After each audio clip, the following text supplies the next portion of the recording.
En México existen algunos lugares pequeños, en lugares alejados de ciudades grandes. Esos lugares suelen tener mucha historia y además tienen algunas costumbres y construcciones que son parte de la historia de México. En estos pueblos puedes encontrar bastantes historias, no solo parte del mismo pueblo, sino también sobrenaturales. Pues en algunos cuentan que en esos lugares denominados pueblos mágicos suelen ocurrir desde apariciones hasta milagros. De pequeño viví en un lugar hermoso, de esos que con los años se convirtieron en pueblos mágicos. Muy llenos de tradición y nostalgia, pero alejado de las grandes ciudades. Tuve un primo con el que fui muy apegado, vivíamos cerca uno de otro y crecimos como hermanos. Sin embargo, mi primo era aislado y tímido. Tenía una condición que al principio pudo parecer normal, pero con el paso del tiempo se convirtió en todo un discapacitante para su hacer diario. Saúl, que es el nombre de mi primo, tenía un miedo desmedido a la oscuridad.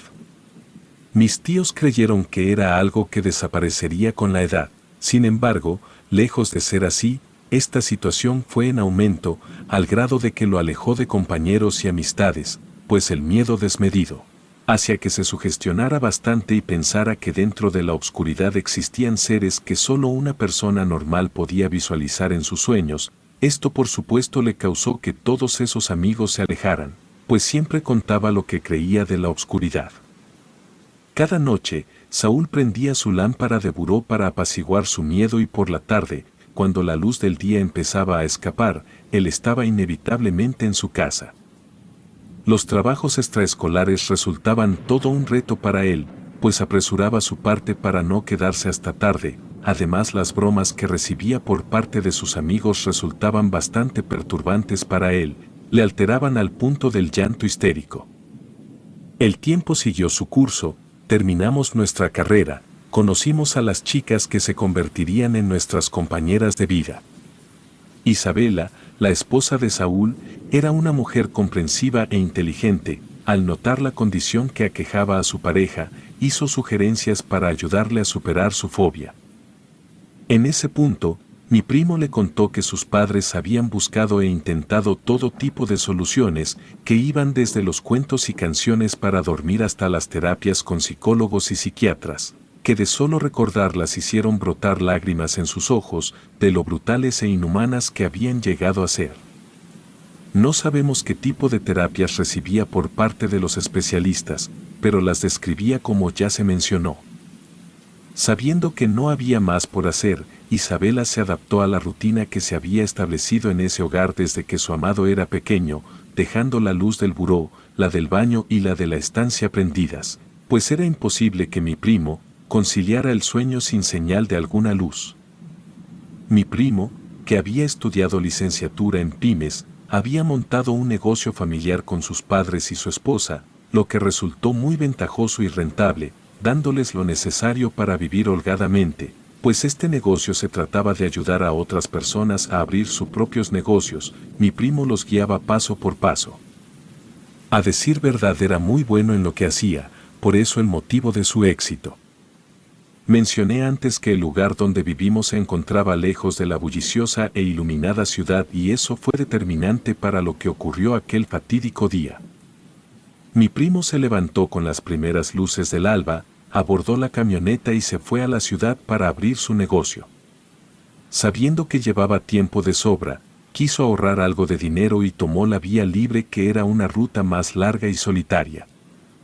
Había avanzado como 2 horas y media, lo que no representaba ni la mitad del camino, cuando la camioneta se detuvo y no quiso avanzar más. Él trató de averiguar qué falla tenía la camioneta, pues había aprendido un poco de mecánica básica en algún momento de su vida y parecía que sabía lo necesario para poder repararla. Sin embargo, no pudo lograr repararla, pues no tenía a la mano la herramienta necesaria, además que la geografía del camino dificultaba la comunicación por medio del teléfono celular, pues creyó que era factible pedir auxilio al seguro, pero lamentablemente la recepción no era muy buena y qué decir de la cantidad de autos que pasaban por ahí. Era por demás escasa y de conductores desconfiados que no se detenían a ayudar. Sin más que hacer, Saúl se echó a andar, con la esperanza de encontrar ayuda o una mejor señal para su móvil, no sin antes dejar la camioneta bien cerrada y oculta tras unos arbustos, que la cubrieran de miradas malintencionadas. Además que de esa forma no sería objetivo de la delincuencia, pues se sabía que por ese camino sucedían robos a transportistas muy continuamente y él quería evitar eso. Después de caminar mucho rato, encontró una casa habitada por una pareja, no muy mayor, que le brindó todo el apoyo necesario, remolcaron su camioneta hasta el terreno de los señores, comió y pudo realizar una llamada a casa para informar lo sucedido.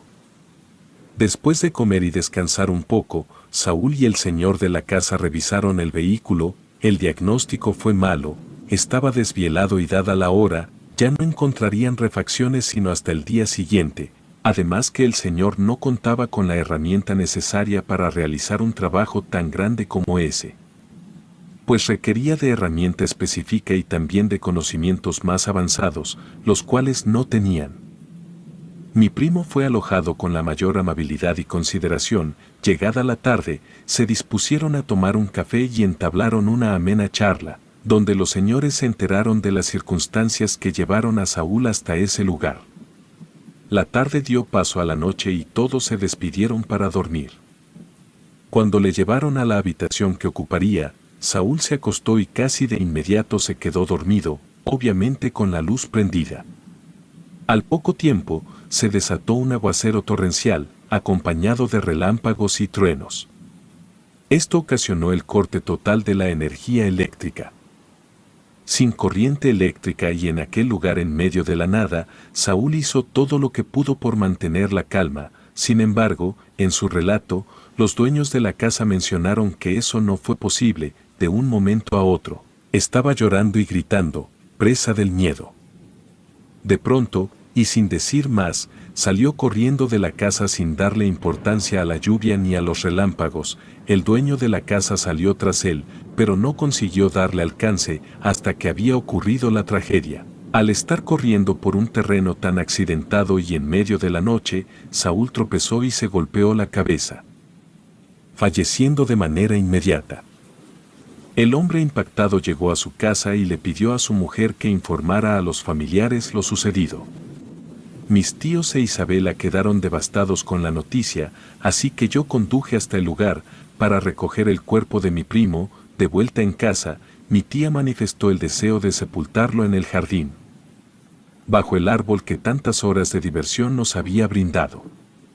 Así se hizo y como es costumbre oraron por el eterno descanso del fallecido, pero este no llegó. Hubo entre los presentes alguien que nadie notó y que era el más consternado con el accidente. Se acercó muchas veces al ataúd sin dar crédito a lo que se le presentaba. Cuando llegó el momento de llevarlo al jardín, este hombre pedía a gritos que no dejaran el cuerpo ahí, que no estaba bien, que era un lugar aterrador. ¿Acaso no tienen piedad?, gritaba. Pero nadie parecía escuchar sus súplicas. Nadie parecía verle ni entender su infinita tristeza, salvo mi hijo, que se acercó a preguntarle por qué estaba tan afligido. El hombre no contestó, solo lloraba y suplicaba.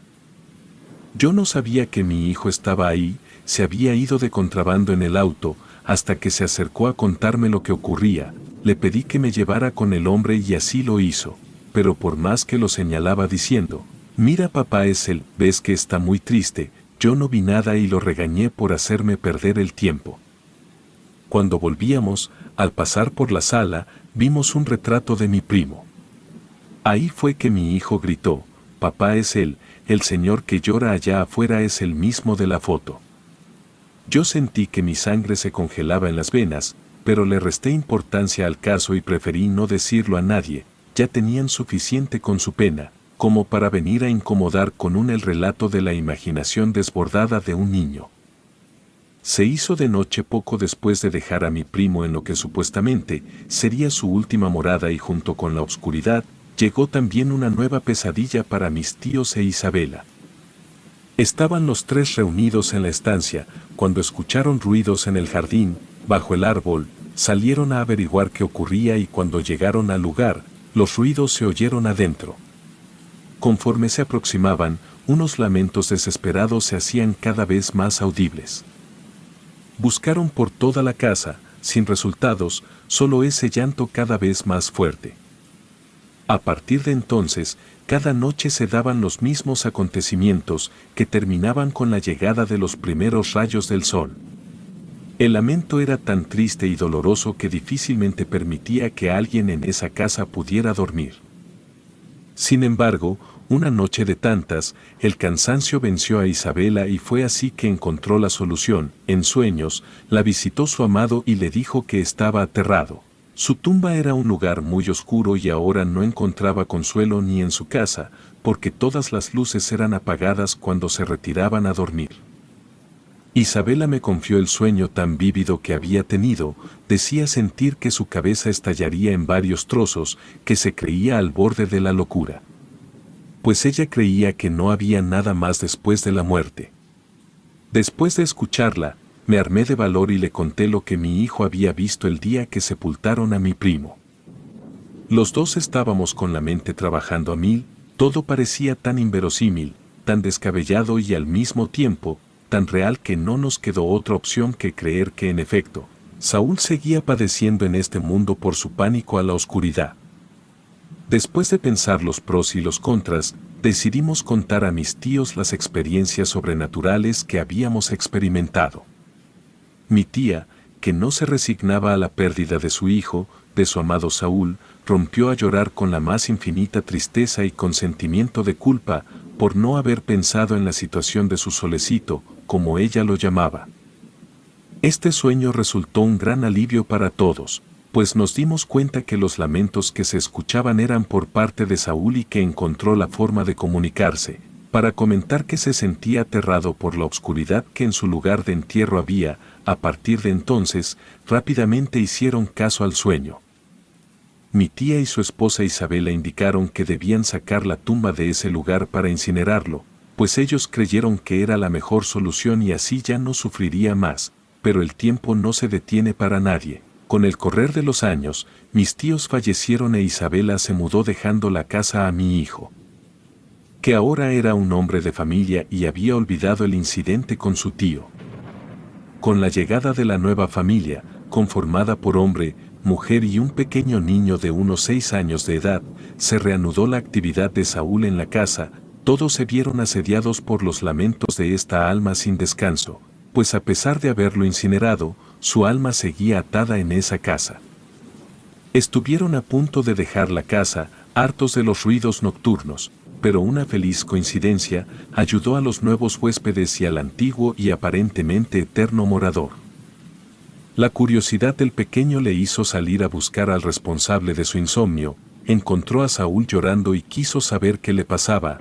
Él le contó su historia, haciendo hincapié en lo que le parecía era el peor momento, su llegada a la tumba oscura y sola. El niño, lejos de asustarse, estaba dispuesto a ayudar y le preguntó a Saúl por qué no había trascendido. Saúl no supo responder, supuso que era esta fobia tan terrible la que lo había atado a la que en otra vida fue su casa y tal vez, solo tal vez no había contemplado la posibilidad de ir a otro lado, desconocido para él. Pensó que quizá el trayecto sería oscuro. No podría continuar solo. El sol se asomó y Saúl desapareció, dejando al chiquillo con una promesa en los labios y el corazón. Él ayudaría a su nuevo amigo a alcanzar su lugar en la eternidad. No sabía cómo lo haría, pero él lo había prometido y tenía que hacerlo. Con el nuevo día, mi pequeño nieto se acercó a su padre y con toda la seriedad que el caso ameritaba, le dijo que necesitaba ayudar a su nuevo amigo a escapar de su casa, porque estaba sufriendo mucho. Esto captó la atención del adulto, que pensó que podría tratarse de un caso extremo de maltrato infantil, así que incitó al niño para que le contara todo. El asombro fue mayúsculo cuando supo de lo que se trataba. Entonces recordó el evento de su infancia que había quedado guardado en lo más oscuro de su memoria. Decidió llamarme y preguntar acerca de su tío Saúl, para salir de dudas. También pidió que le recordara lo que había visto ese extraño día. Yo accedí a recordar el triste suceso y a contarle lo que él me había dicho que vio durante la despedida última de Saúl. Curioso, Pregunté por qué después de tantos años, quería recapitular ese episodio tan amargo de su vida. Cuando me platicó que mi nieto había visto a Saúl y charlado con él, entendí que solo una mente limpia podía ser capaz de interactuar con un espíritu. Le pedí perdón por no haberle creído entonces y por el regaño injustamente recibido. Después de eso, quise hablar con David, mi nieto, para darle algunas recomendaciones encaminadas a su encuentro con mi primo fallecido. Por favor, le dije, toma el rosario que guarda tu madre entre su ajuar de novia y lo cuelgas en tu cuello. También debes llevar la vela con la que te bautizaron y prenderla cuando llegue nuestro amigo. Esto le ayudará a sentir confianza y a ti te protegerá de cualquier mal que esté rondando por la casa. Me despedí de mi nieto llenándolo de bendiciones, pero la angustia y el temor habían hecho nido en mi pecho y en mi cabeza. Sin perder más tiempo, tomé las llaves de mi camioneta, sí, esa camioneta que había sido de mi primo y que yo cuidaba como un tesoro, y me dirigí a casa de mi hijo. En el camino, una oleada de recuerdos me invadió, toda mi infancia al lado de mi primo, nuestros juegos, nuestras aventuras, su terror por la oscuridad, y me llené de tristeza, me sentí ruin. ¿Cómo pude haberme olvidado de él? Era mi responsabilidad ayudarle a llegar a la luz eterna y no podía cargarla sobre los hombros de mi pequeño nieto. El recorrido me pareció interminable, el tiempo iba tan lento. Pero finalmente llegué a la casa de mis recuerdos, que ahora pertenecía a mi hijo y su familia. Entré precipitadamente, buscando a mi nieto. Él lucía tan tranquilo que no parecía que hubiese tenido un encuentro paranormal. Me acerqué cariñosamente a él y le dije que no era necesario que se entrevistara nuevamente con el fantasma, que lo haría yo, para que él estuviera lejos del peligro. Pero él, con toda la paz que puede tener un niño de 6 años, me respondió que no había peligro, que el fantasma tenía un nombre y era Saúl, y que no era un desconocido ni mucho menos malo y que estaba decidido a ayudarle a irse a su nueva casa. En vista de que no lo iba a persuadir de ser yo quien se hiciera cargo de la situación, le conté que Saúl había sido como un hermano para mí, y que quería verlo por última ocasión para despedirme de él y decirle cuánto lo quise y que aún le echaba de menos. Logramos un acuerdo y nos presentaríamos mañana por la noche los dos con Saúl. La noche siguiente, el pequeño y yo fuimos al encuentro. Aunque yo no podía verlo, mi nieto le dijo que yo era su abuelo y que lo había conocido en vida. Entonces ocurrió, Saúl se hizo presente a mis ojos y pude ver en los de él el cariño de un hermano, la soledad de la muerte y la luz de la esperanza. Mi nieto pudo sujetar sus espectrales manos entre sus pequeños dedos y le dijo, ya tengo la solución. Solo debemos pedir con mucha fuerza que un angelito venga por ti. Encendió la vela y tomó el rosario para compartirlo con él, mientras pedía con mucha energía que llegaran ángeles a llevarse a su amigo. Que le quitaran el miedo y la tristeza y que lo llevaran al palacio que existe entre las nubes. Dicen que de los niños es el reino de los cielos, quizá por ello es que sus peticiones son atendidas. Después de un rato de solicitar la presencia angelical, la sala se cubrió de una luz tan intensa que casi cegaba. Aún así, mi pequeño David y yo logramos ver cómo Saúl caminaba feliz entre unas de luz, mientras decía adiós con la mano. Al final de ese camino, se veían dos ancianos esperando. Yo estoy seguro de que eran mis tíos, que finalmente se podían reunir con su hijo amado. Casi nadie nos creyó cuando platicamos esa experiencia sobrenatural, solo él y yo sabemos la verdad. Le dije que a quien había ayudado era mi primo. Este relato ha sido contado por varias personas en mi familia y de generación en generación, pues es como una experiencia de aprendizaje en la cual nos damos cuenta que los temores que experimentamos pueden trascender, incluso después de la muerte, y no es tan simple deshacerse de estos si no los tratamos en vida adecuadamente. Nunca supimos el motivo del miedo desmedido a la oscuridad por parte de Saúl, pero tampoco descartamos que haya vivido en su infancia algún evento paranormal. Lamentablemente este miedo lo llevó a su fallecimiento, aunque ahora sabemos que está en un mejor lugar y sin ese temor que lo abrumó durante toda su vida. Mi nieto ahora es un joven adulto responsable de sus propias actividades y pronto también un padre de familia.